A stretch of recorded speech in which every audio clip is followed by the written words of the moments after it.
nome é Débora, vou trabalhar com vocês o conteúdo de História e hoje a gente vai ver o capítulo sobre a expansão marítima. E o que é importante saber ao final dessa aula?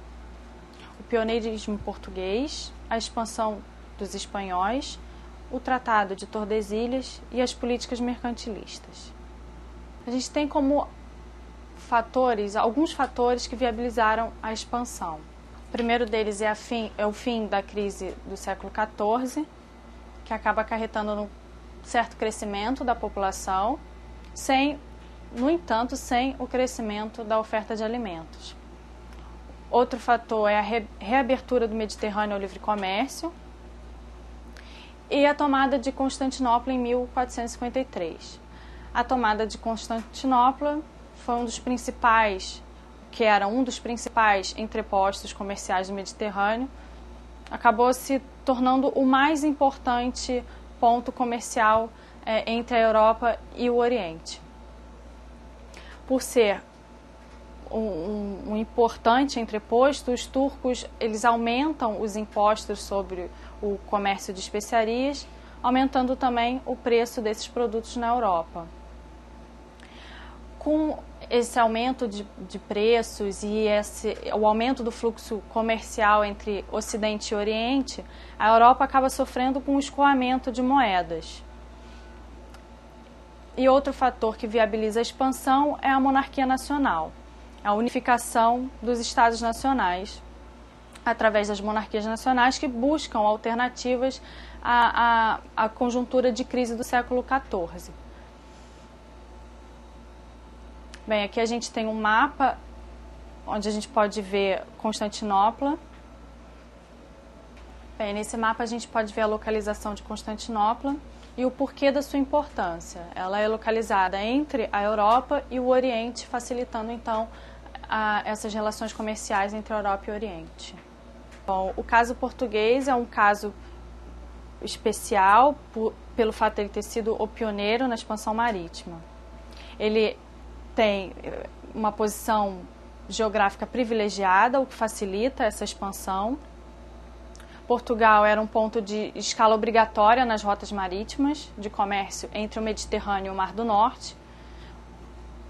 Ele conquistou precocemente sua centralização monárquica, como a gente viu, é um pré-requisito para a expansão marítima, a centralização monárquica. Mesmo antes da consolidação da unificação nacional, Portugal já tinha um aprimoramento das técnicas de navegação, ou seja, já tinha uma certa cultura das artes de navegação. O comércio entre Portugal e a Península Itálica e o norte da Europa favoreceu o desenvolvimento de atividades mercantis, ou seja, já tinha uma certa tradição comercial também, o que fortaleceu a burguesia e atraiu homens de negócios para Portugal para investir nos empreendimentos econômicos ligados à expansão. A sua expansão se inicia com a conquista de Ceuta, em 1415, e os objetivos dessa conquista eram os seguintes. Primeiro, reduzir a influência muçulmana no Marrocos, combater a pirataria, e ele tinha interesses comerciais em Ceuta. Ceuta era um ponto de confluência, ou seja, de convergência das rotas terrestres de especiarias orientais, de ouro e de escravos do interior da África. Bom, a gente tem como resultados dessa conquista o acesso de Portugal às reservas de ouro.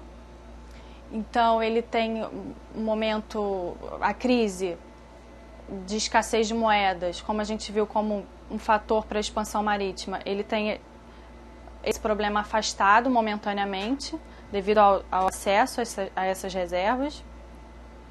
A rota de ouro sudanês, controlada pelos muçulmanos, ela acaba sendo desviada, porque Portugal acaba captando todo esse ouro vindo do interior da África. Então essa rota acaba sendo desviada pelos africanos.